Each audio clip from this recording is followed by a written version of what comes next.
Buenos días, es un gusto recibirles con las primeras noticias de TV Ciudad en esta jornada de viernes que nos abraza con 4 grados de temperatura, un poquito más que lo que fue ayer, que era 1 grado a esta hora. Saludo cordial a quienes nos siguen por Uniradio, la radio de la Universidad de la República, 107.7 de FM, por señal abierta, 6.1 por YouTube y por tvciudad.ui. Vamos a repasar rápidamente el pronóstico del tiempo para las próximas horas. ¿Qué nos depara meteorología? Bueno, la máxima de hoy va a llegar a los 15 grados. El cielo estará algo nuboso con periodos de soleado. ¿Cómo comenzaremos el fin de semana? Mañana sábado 5 de julio para Montevideo, la mínima será de 5 grados, la máxima de 15. Un fin de semana agradable que se va a ampliar todavía más el domingo, que la mínima va a ser de 6 grados, la máxima de 16. No hay perspectiva de precipitaciones y el cielo estará soleado con alguna nubosidad.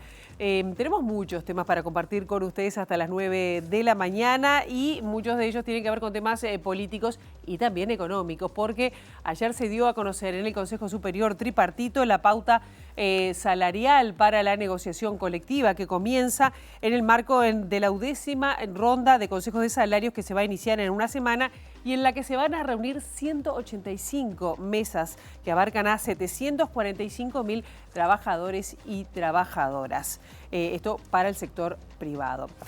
También vamos a ver algunas de las repercusiones de lo que surge de la cumbre del Mercosur realizada en Argentina. El presidente de la República, ustedes recordarán, Yamandu Orsi, estuvo presente en lo que fue su primera cumbre del bloque regional y defendió la vigencia del Mercosur, al que calificó como la principal plataforma de inserción internacional. Y también vinculado a esta cumbre, tras la misma, el presidente de Brasil, Luis Ignacio Lula da Silva, estando en Buenos Aires, visitó a la expresidenta Cristina Fernández, que se encuentra en su casa cumpliendo prisión domiciliaria, y denunció el proceso de proscripción de la líder peronista. Vamos a estar con más detalles con esto. La Administración Nacional de Educación Pública, y acá nos vamos a educación, pero también cruzado con temas económicos, comenzó a dar el bono de 2.500 pesos, este bono estudiantil comprometido en campaña electoral, que llegará a más de 100.000 estudiantes de contexto crítico.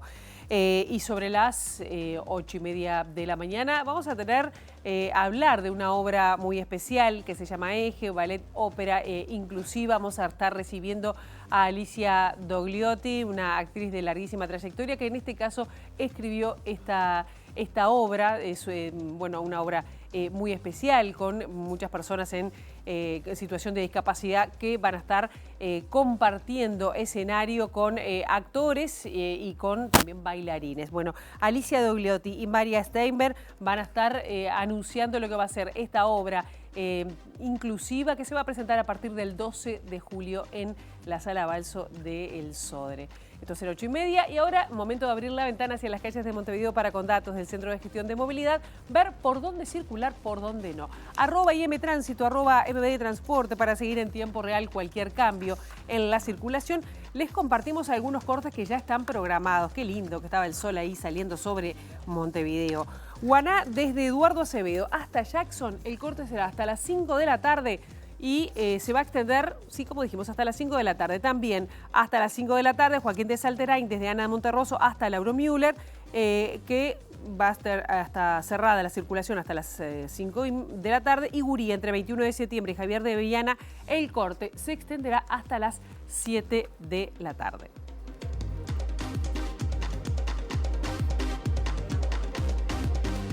Y la actividad del presidente de la República, Yamandu Orsi, va a comenzar bien temprano, porque sobre las 9 horas va a estar recibiendo a las tropas que están regresando del Congo, que estuvieron desplegadas durante más de 2 años en continente africano y cuyo retorno fue posible tras gestiones iniciadas por el actual gobierno con las autoridades de Naciones Unidas. El vuelo con soldados uruguayos llegó sobre las 7 de esta mañana al Aeropuerto Internacional de Carrasco. Luego de la recepción, como dijimos, a las 9 de la mañana, el presidente de la República partirá a Río de Janeiro para participar de la 17ª cumbre de los BRICS, ámbito político y económico integrado, entre otros, por Brasil, Rusia, India, China y Sudáfrica. Uruguay fue invitado a participar en este encuentro que se va a desarrollar en la ciudad de Río de Janeiro entre el 6 y el 7 de julio y que tendrá como tema central el fortalecimiento de la cooperación del sur global por una gobernanza más inclusiva y sostenible. El presidente de la República retornó a nuestro país por espacio de unas horas porque entre que volvió de la cumbre de Argentina y va a Río de Janeiro, bueno, va a estar aquí en nuestro país. Y en su breve estadía por Uruguay, evaluó las acciones desplegadas para atender a la población en situación de calle ante las bajas temperaturas y la alerta roja que se decretó por el sistema de emergencia. Poco antes se produjo además un fallecimiento de una mujer usuaria de uno de los centros de evacuación mientras caminaba por la vía pública. Según informó el Sistema Nacional de Emergencias, SINAE, la mujer tenía 67 años. Desde el 24 de junio era usuaria del centro de evacuación ubicado en la Plaza de Deportes número 2 de Montevideo y próximo al mediodía del jueves se retiró momentáneamente para realizar trámites personales en compañía de 2 familiares. La información oficial establece que mientras se desplazaba por la vía pública, al llegar a la esquina de Eduardo Acevedo y José Enrique Rodó, se desvaneció y falleció pese a recibir atención médica. La reunión de la que participó Orsi tras llegar desde Buenos Aires se produjo horas después y entre otras jerarquías estuvieron el secretario de la Presidencia de la República, Alejandro Sánchez, el director del Sistema Nacional de Emergencias, SINAE, Leandro Palomeque, y el subdirector ejecutivo de la Policía Nacional, Alfredo Clavijo, quienes están directamente vinculados al trabajo que se desarrolla diariamente desde que se aplicó la alerta roja social que habilita la evacuación obligatoria de personas y animales que corran riesgo a la intemperie. También participaron del encuentro los ministros de Desarrollo Social, Gonzalo Sibila, y de Interior, Carlos Negro, y las ministras de Salud Pública, Cristina Lustenberg, y de Defensa Nacional, Sandra Lasso. En representación de ACE asistió el vicepresidente de ese organismo, Daniel Olesker. Tras el encuentro no hubo anuncios con respecto a cambios en los operativos ni al periodo durante el cual se extenderá la alerta vigente. Este jueves, el SINAE informó que en la noche previa se brindó asistencia a 2.695 personas en todo el país, 2.109 a través de los refugios del MIDES, 1.319 en Montevideo y 790 en el interior y 586 en los centros de evacuación, 457 en Montevideo y 129 en los del interior. En lo que fue su primera participación en una cumbre del Mercosur, el presidente de la República, Yamandu Orsi, destacó el rol de inserción internacional que significa el Mercosur para buscar las mejores soluciones a innumerables desafíos que enfrentan nuestras sociedades. Además, se mostró optimista del avance en las negociaciones con la Unión Europea y celebró el fin de las negociaciones que desde hace 8 años mantenían con la Asociación Europea de Libre Comercio, conocida como EFTA por sus siglas en inglés. Que no existe incompatibilidad alguna entre profundización y modernización del proceso de integración regional y la defensa de los intereses económico-comerciales de cada uno de los Estados partes.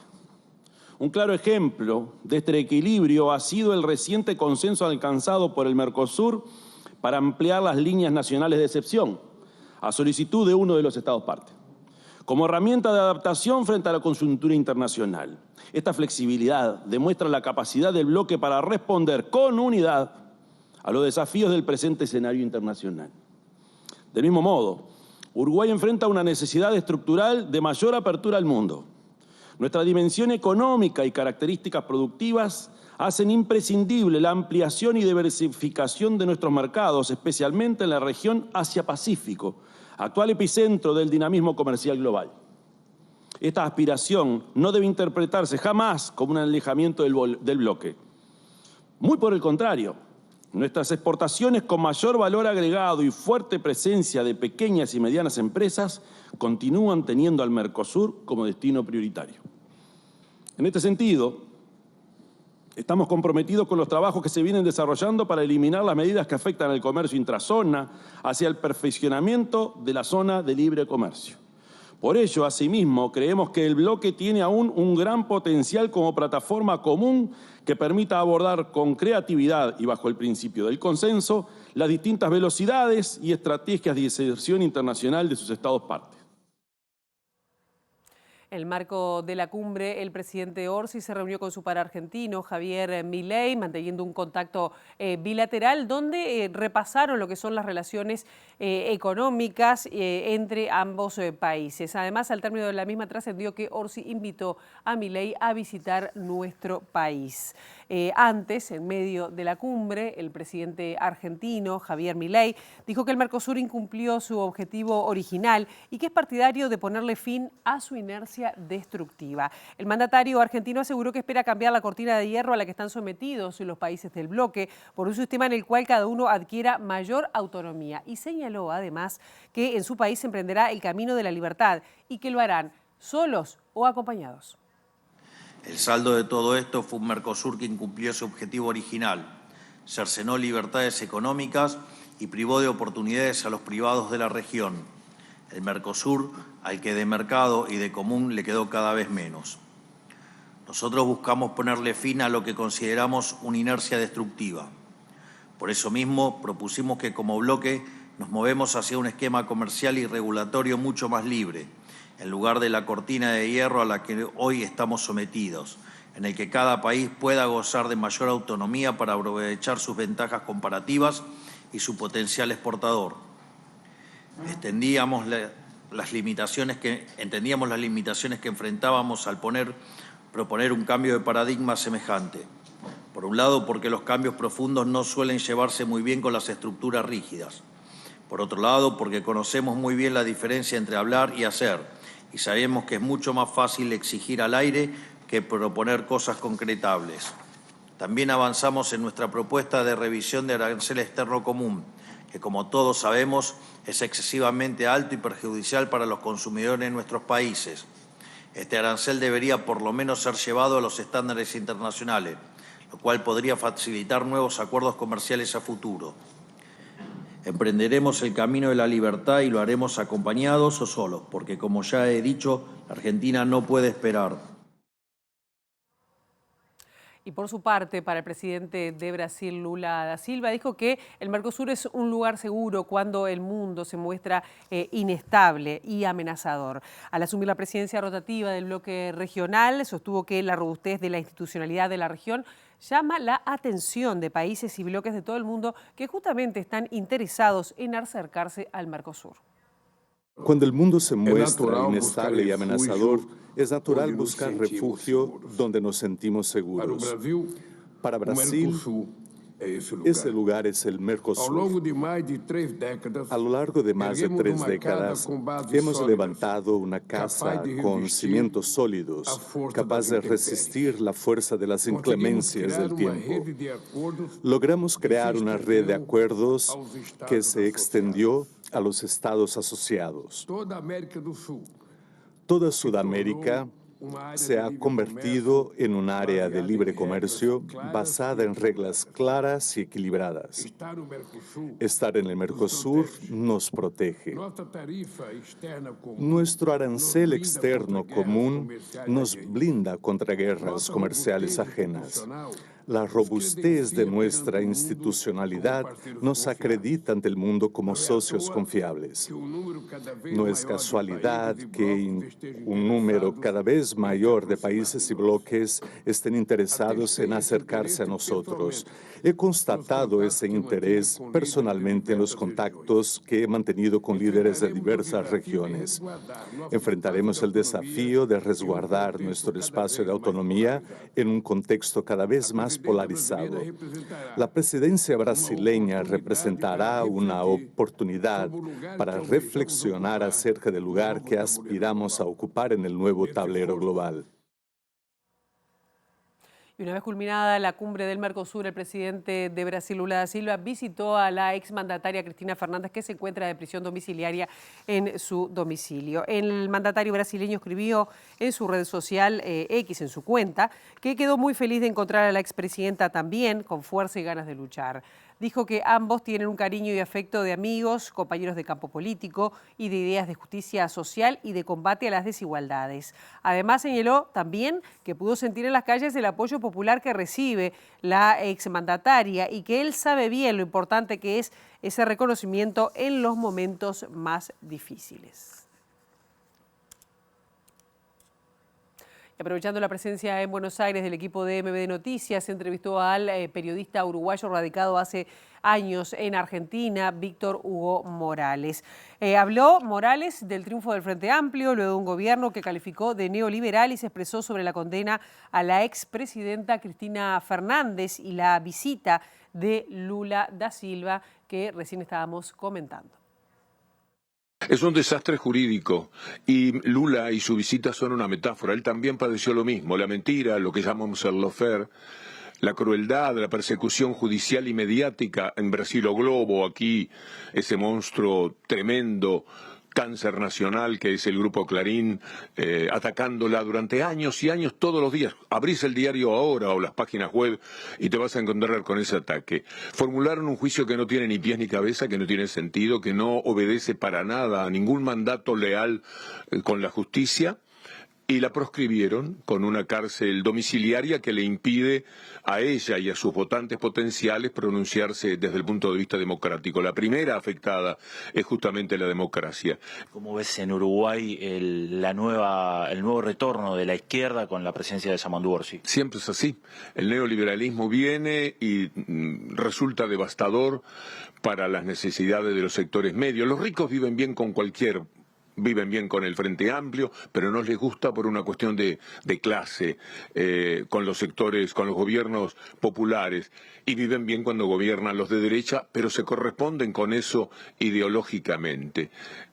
Pero lo que ocurre de la mitad para abajo siempre es salarios muy bajos, salarios a la baja, dignidad del trabajador también a la baja, y cuando la gente se cansa, cada 4 años, alguna vez eventualmente pueden durar 8, entonces reaparece la izquierda para afirmar otra vez ciertos valores de la vida sin los cuales no hay manera de aceptar cómo se expresa un país. Uruguay se expresó con el neoliberalismo, generó muchas dificultades que ahora el Frente Amplio viene a arreglarlas. El Poder Ejecutivo presentó ante el Consejo Superior Tripartito los lineamientos para comenzar la nueva ronda de consejos de salario, que será la más grande de la historia y que se iniciará la próxima semana. El ministro de Trabajo y Seguridad Social, Juan Castillo, adelantó que se va a negociar sobre la base de 3 franjas salariales. Se impulsarán además acuerdos colectivos en 2 años de vigencia, con ajustes semestrales y correctivos anuales. Esos distintos niveles en la cual se proponen entonces para ello también distintos niveles de ajuste tiene que ver con una primera franja que alcanzan a los 38.950 pesos. De 0 hasta allí va a ser una de las primeras franjas.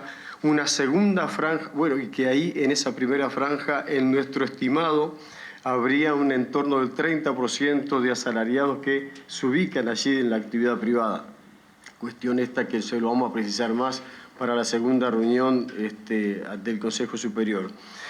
La segunda franja va a ir hasta los 165.228 pesos. Es una franja mucho más amplia, donde entran más cantidad de trabajadores y trabajadoras. Promedialmente el 64% es el estimado que realizamos desde el gobierno para traer las distintas propuestas, y de 165.229 pesos para arriba existe otra categoría que tiene otro trato a la hora de los ajustes y de la recuperación del salario.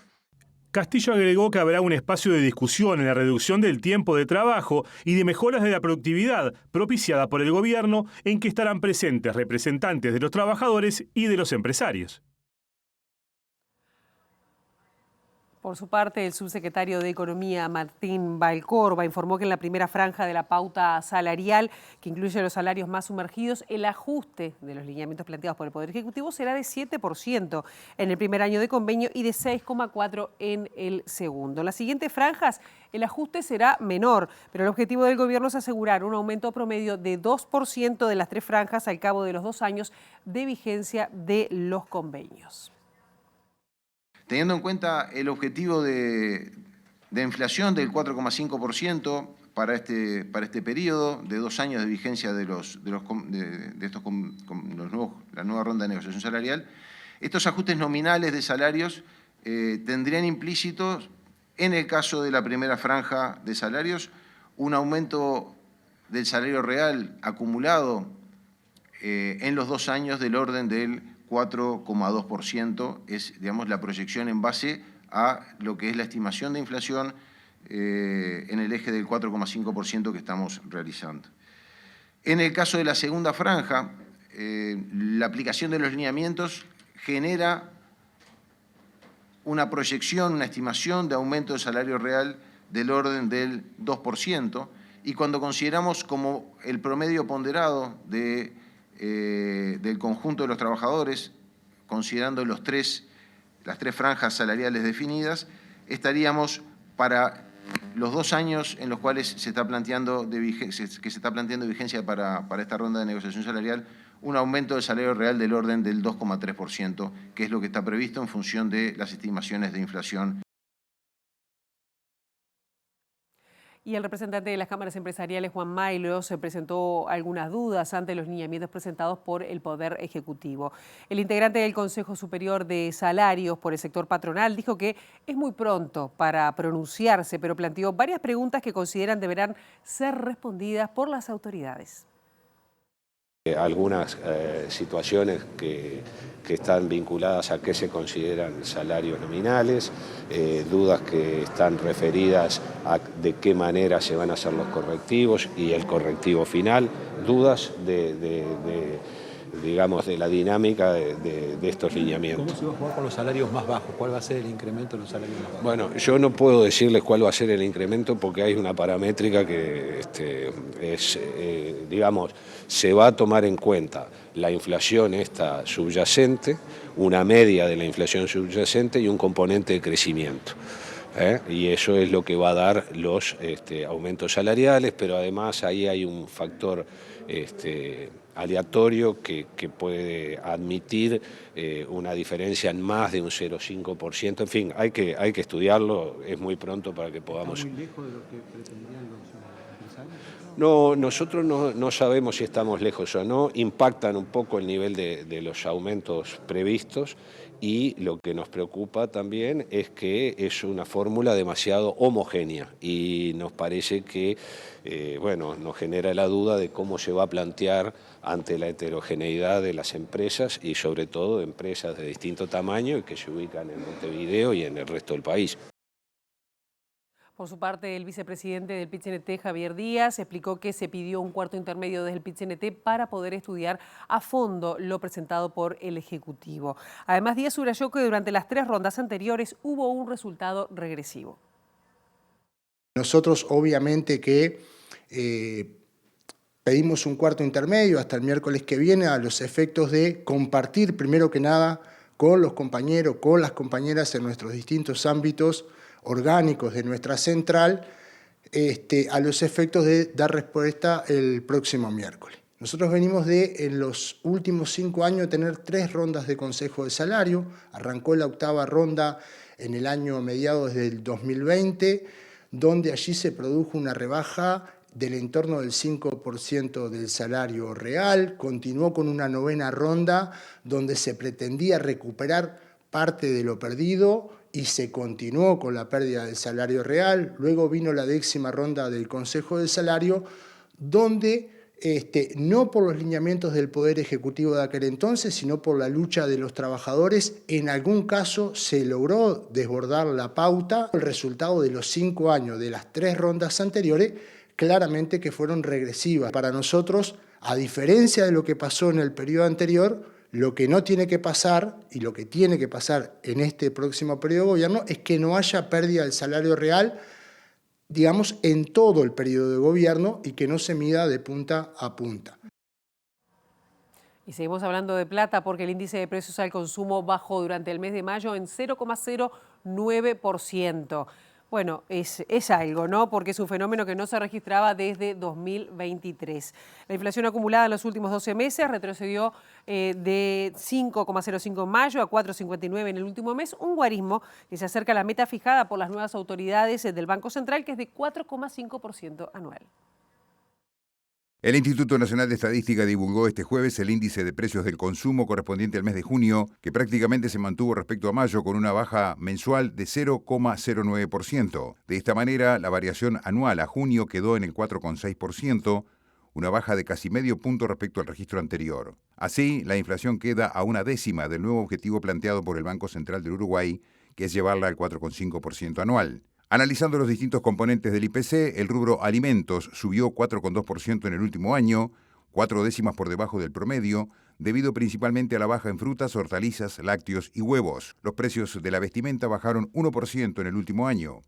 Un descenso similar, 1% anual, se dio en los precios del transporte por la baja del gasoil en junio y por la baja del dólar, moneda en la que cotizan vehículos, autos, motos y repuestos. La baja reciente del dólar impactó en el precio de otros varios productos importados y de algunos servicios. En el año terminado a junio, el dólar subió 4%, 6 décimas debajo de la inflación minorista. El PIT-CNT rechazó la intención de Conaprole de cerrar su planta industrial en el departamento de Rivera. Considera que se trata de una empresa cooperativa altamente eficiente, que es la principal empresa privada del país y que además este año tuvo una rentabilidad de casi $1 millón. Enrique Méndez, quien es el dirigente de la Federación de Trabajadores de la Industria Láctea, dijo que no se explica cómo se pretende cerrar una planta. Adelantó que se están realizando gestiones a nivel de gobierno justamente para analizar la situación. Nos llegó el anuncio de Conaprole de que para el 31 de octubre pretendían estar cerrando la planta de Rivera y para nosotros es una definición que la hemos rechazado automáticamente de plano y que a la misma vez nos parece totalmente errada. No se puede avanzar en un proceso donde se siga y se continúe el proceso de desindustrialización del interior. Nos hemos preocupado fuertemente, lo hemos planteado a las autoridades. Ahora el día viernes vamos a tener a las 9:30 de la mañana con la ministra de Industria una instancia. Vamos a tener a las 14 horas con el ministro de Trabajo también. Y el día lunes estaremos desarrollando una asamblea en la planta de Rivera y el día jueves una instancia abierta en uno de nuestros máximos ámbitos de resolución por debajo de la Asamblea General, que es el Consejo Nacional de Delegados. Junto al PIT-CNT local vamos a plantearle allá a nuestras compañeras y compañeros de Rivera para que puedan participar y trabajar junto a nosotros, porque entendemos que esto tiene que ser una cuestión de responsabilidad a nivel país. El Ministerio de Salud Pública creó una comisión técnica que busca acortar algunos plazos, entre ellos normalizar los tiempos de espera en especialistas, en acceso a especialistas, a procedimientos, a intervenciones quirúrgicas. La ministra de Salud, Cristina Lustenberg, admitió que los tiempos de espera son un grave problema en todos los sistemas de salud del mundo y a través de estas acciones se va a buscar mejorar el acceso de la población a todas estas prestaciones. Un equipo de trabajo para la reglamentación de todo esto que, como yo les digo, tiene que ver mejora normativa, tiene que ver con la gestión, el monitoreo, los sistemas de información. Hoy tenemos 2 sistemas de información que no nos permiten tener la información en tiempo real. Quizás la que mejor tenemos es la de los procedimientos quirúrgicos y sobre todo el acceso para los pacientes oncológicos, pero el sistema de información es débil, entonces eso es una de las áreas que vamos a fortalecer para poder tener la información en tiempo real y adecuada de los 34 prestadores, pero a su vez también de ACE, de Sanidad Militar, Policial, donde los lugares donde tenemos, donde forma parte del Sistema Nacional Integrado de Salud o prestadores que trabajan de una manera u otra, como también el Hospital de Clínicas. Eso es una sensación, ustedes saben que en el mundo los tiempos de espera son de los temas más complejos que tienen los sistemas de salud para resolver, pero nosotros hoy estamos comunicando que estamos identificando, por ejemplo, para que la ciudadanía entienda, una patología crónica, yo soy hipertensa, y realmente hoy las dificultades que tenemos los pacientes crónicos es con la repetición de medicamentos. En algunos prestadores tenés que volver al especialista a los 3-6 meses, nosotros vamos a ver en conjunto cuál debería ser los plazos que el usuario no sea rehén de cosas que ya se saben de medicación que vamos a tener que tomar de por vida. Lo mismo, hoy no es adecuado que una pantalla solar, un protector solar, lo tenga que indicar la especialidad de dermatología. O sea, hay algunas dificultades que hoy hacen mucho y el usuario está en el medio, y hay otras que tenemos que escuchar a los prestadores porque muchos las vienen implementando y están dando resultados. Y en estos momentos estamos viendo cómo están llegando las tropas uruguayas que estaban desplegadas en el Congo con esta información, y en el lugar está nuestra compañera Abril Mederos. Abril, muy buenos días, bienvenida.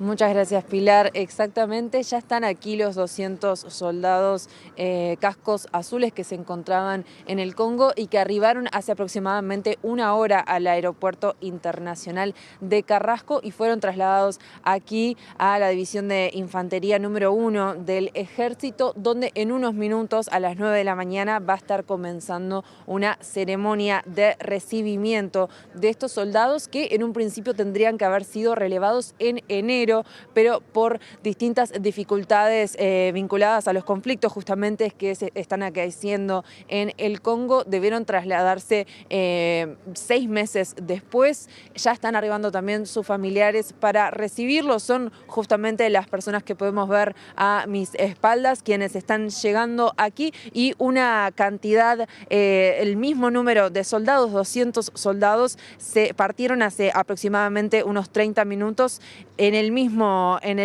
avión, en un vuelo charter de Naciones Unidas, también hacia el Congo a modo de relevo. Como les decía, esta ceremonia va a estar comenzando a las 9 de la mañana. Va a participar de ella el presidente de la República, Yamandu Orsi, junto con la ministra de Defensa Nacional, Sandra Lasso, entre otras autoridades también del ejército, como el comandante en jefe, Mario Estevenazzi. Vamos a estar compartiendo esto con ustedes en unos minutos.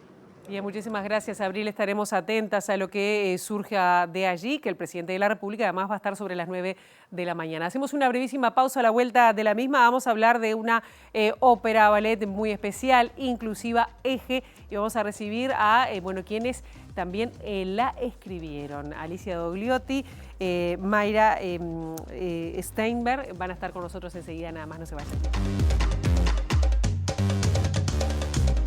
En este segundo bloque de MBD Noticias vamos a hablar de ópera, pero una ópera muy especial. Se llama Eje, es una ópera ballet inclusiva, y estamos recibiendo a quienes la escribieron, tanto como texto como musicalmente. Y estamos recibiendo con muchísimo gusto a Alicia Dogliotti, actriz también de reconocida trayectoria, ya has venido por acá, y Maya Steinberg, que se ha hecho cargo de la música recién llegadita de Europa para venir al estreno, que es el 12 de julio, ¿no? Exacto. ¿Cómo andan? ¿Cómo se está preparando este estreno de una obra que es muy especial, además? Sí. Cuenten cómo surge esta obra.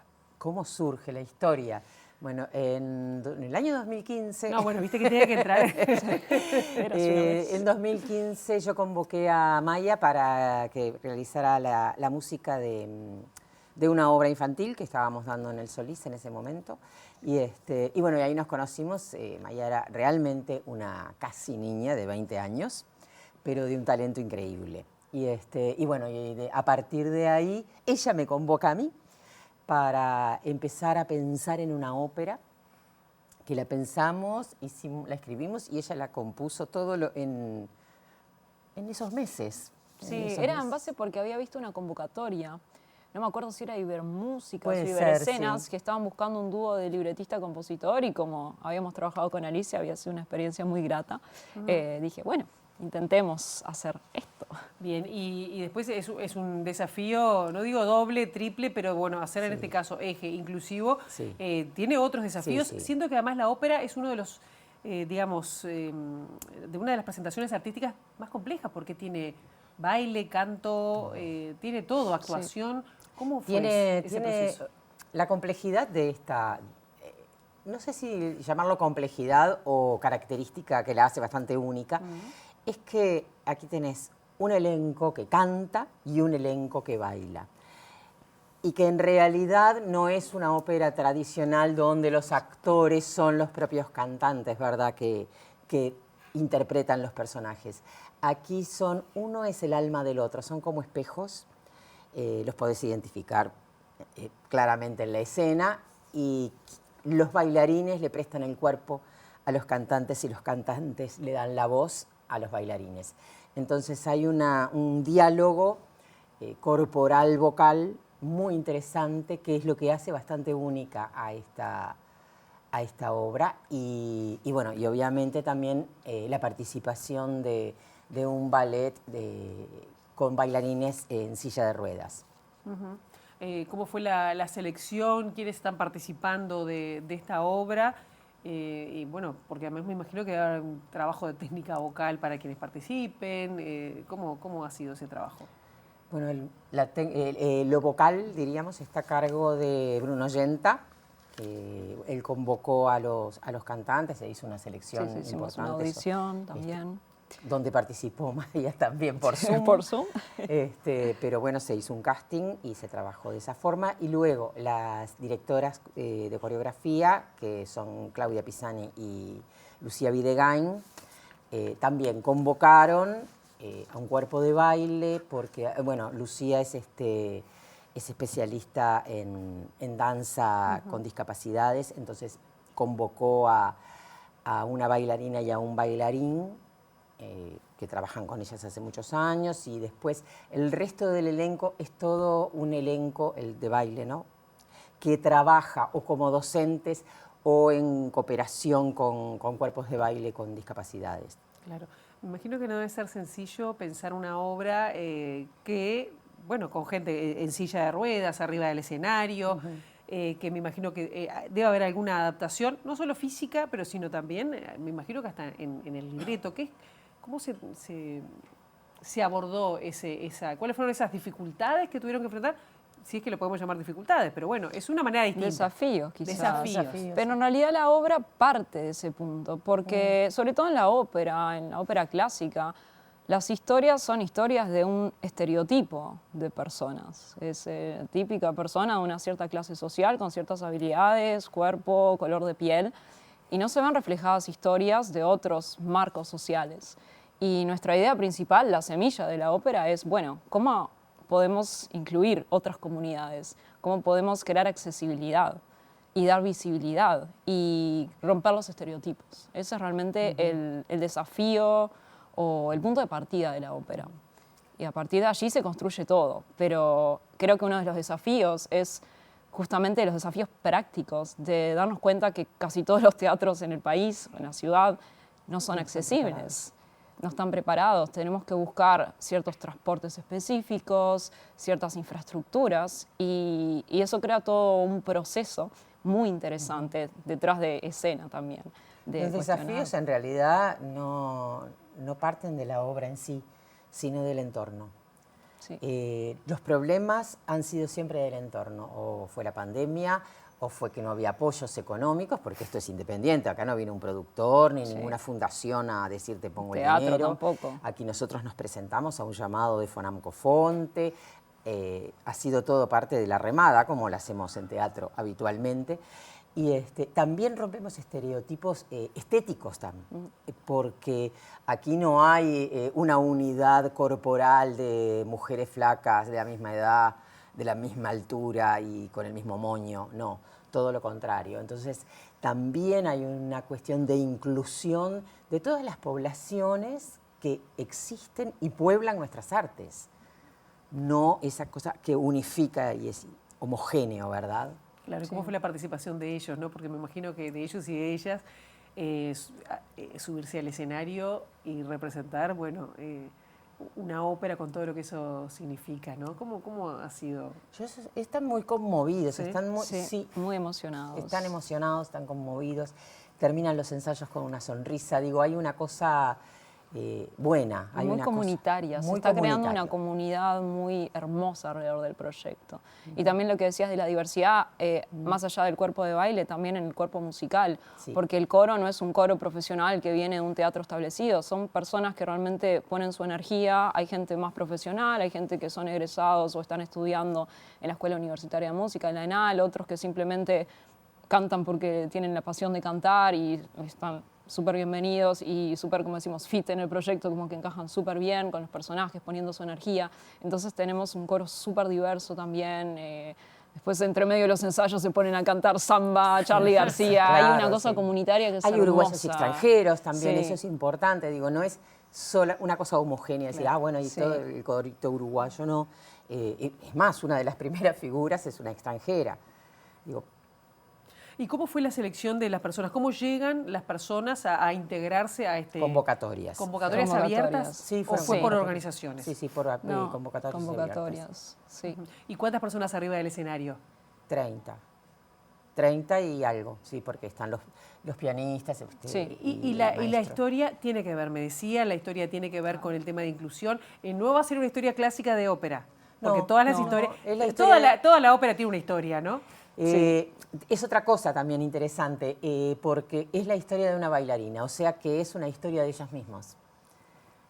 Están contando la historia de una bailarina que, bueno, tiene problemas y es una historia sobre la resiliencia y es una historia sobre cómo las artes nos salvan y es una historia como nuestro propio eje como artistas, como seres humanos, como parte de una sociedad.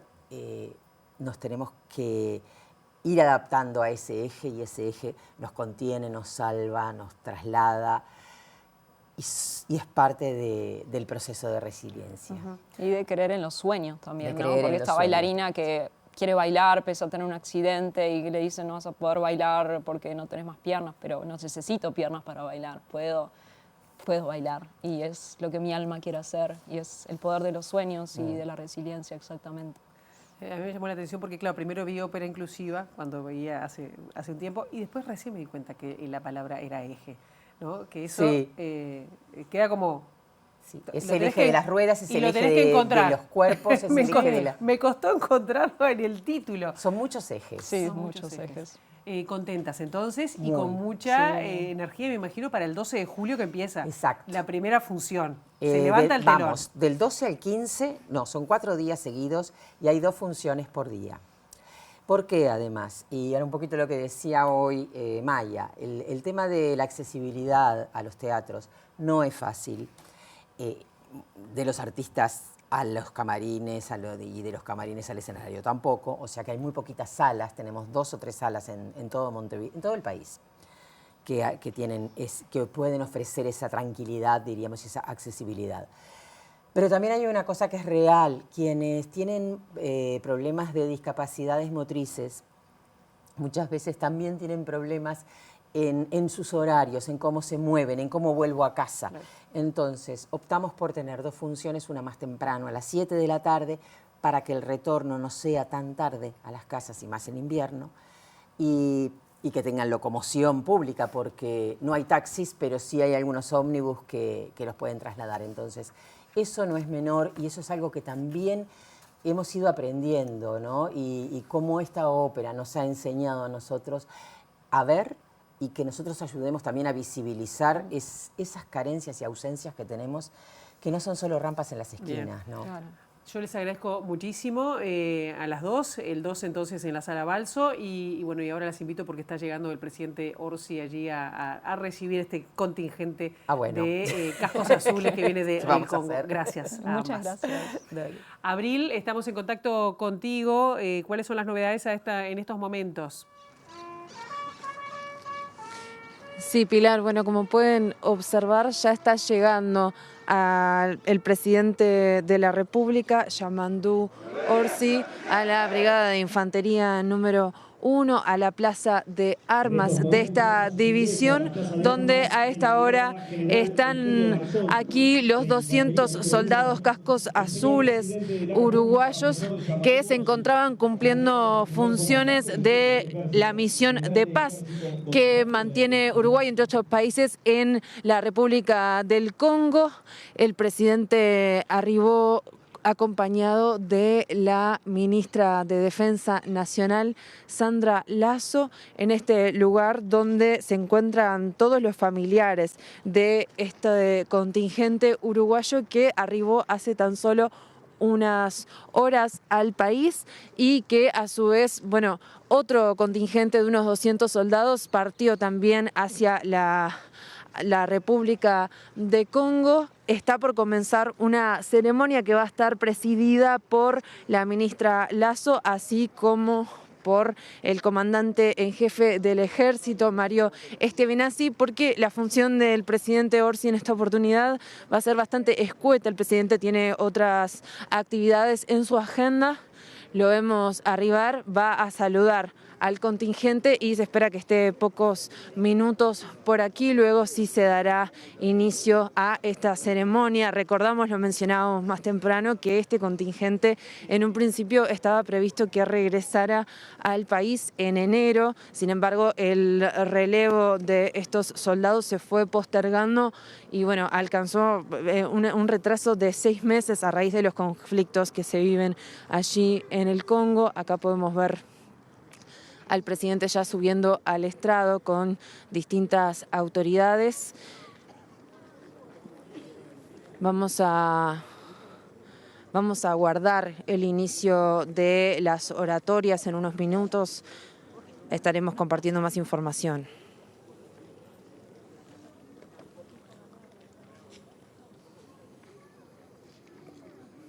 Bien, Abril, nosotros estaremos aguardando a lo que siga allí en ese relevo de cascos azules uruguayos que se ha seguido con tanta atención, incluso motivó el viaje del canciller a Naciones Unidas para acelerarlo. Nosotros mientras vamos con otros temas, porque la Administración Nacional de Educación Pública comenzó a pagar el bono de 2.500 pesos, ese bono escolar, era parte de una promesa de campaña del Frente Amplio. Esto será para 100.000 estudiantes de contexto crítico. El beneficio se comenzó a pagar a las familias que cobran asignación familiar a través del BPS. El bono escolar es, recordemos, el compromiso del presidente Orsi de que a inicio de clases haya un bono de apoyo a las familias para todo lo que tiene que ver con comprar los materiales, championes, túnica, mochila, que se necesitan para inicio de clases. Esto implica que para el Estado es importante lo que pasa en marzo, es decir, el inicio de cursos es un momento importante del año. Las autoridades de la educación asumimos un mes después que habían empezado las clases y lo que nos indicó el presidente Orsi es de qué manera se podía efectivizar ese apoyo a las familias este año en un momento bastante particular, que es el retorno de las vacaciones de julio. Es así que la fecha de pago general es el lunes que viene, el lunes 7 de julio. Las familias que cobran por asignación familiar lo van a tener disponible a partir del día de hoy con el dinero que llega de asignación familiar por BPS. El resto de los estudiantes, que son aproximadamente unos 15.000 que no cobran por AFAM, cobran a partir del lunes en redes de pago. Esto es para las escuelas, los niños y niñas que asisten a jardines y escuelas más vulnerables del país. Las familias pueden consultar o a través de la app Gurifamilia, que es donde se ve el carné, o hay un buscador de cédulas en la página de primaria y en la página de ANEP que indica si le corresponde o no le corresponde el bono de vuelta de vacaciones y la forma de pago, es decir, si es a través de asignaciones familiares o redes de pago. En esta ocasión son 114.000 estudiantes de todo el país que cobran 2.500 pesos cada uno de ellos. El presidente de la Administración Nacional de Educación Pública, Pablo Caggiani, dijo además que en febrero de 2026 se abonará el bono escolar a todos los alumnos de escuelas y jardines públicos, lo que significará una inversión de $20 millones.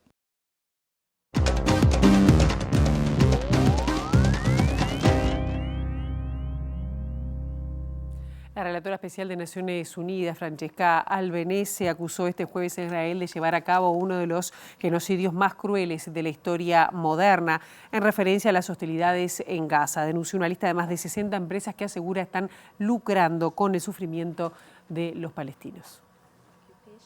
La relatora especial de Naciones Unidas para los territorios palestinos ocupados, Francesca Albanese, pidió nuevamente hoy un embargo de armas y cortar lazos comerciales y financieros con Israel, a quien acusa de ser responsable de uno de los genocidios más crueles de la historia moderna, durante un discurso en el Consejo de Derechos Humanos en Ginebra.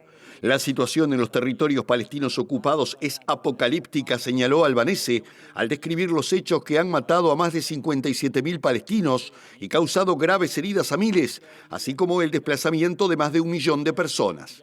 Además, pidió a los gobiernos que se aseguren de que las empresas que se involucren en las violaciones al derecho internacional enfrenten sanciones legales, manifestaciones que según Israel tienen un sesgo antisemita, y aunque la delegación israelí no estuvo presente porque se ha desvinculado del Consejo, esta semana afirmó que el último informe de Albanese era jurídicamente infundado, difamatorio y un abuso flagrante de su cargo.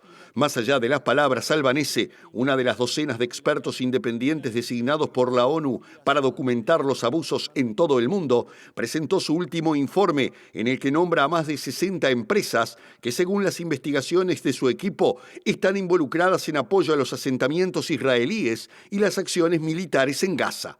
Desde multinacionales, gigantes tecnológicas de construcción y armamento, las compañías citadas por Albanese forman parte de una economía del genocidio, según sus palabras, que Israel impulsa con sus políticas financieras coloniales en Gaza y Cisjordania.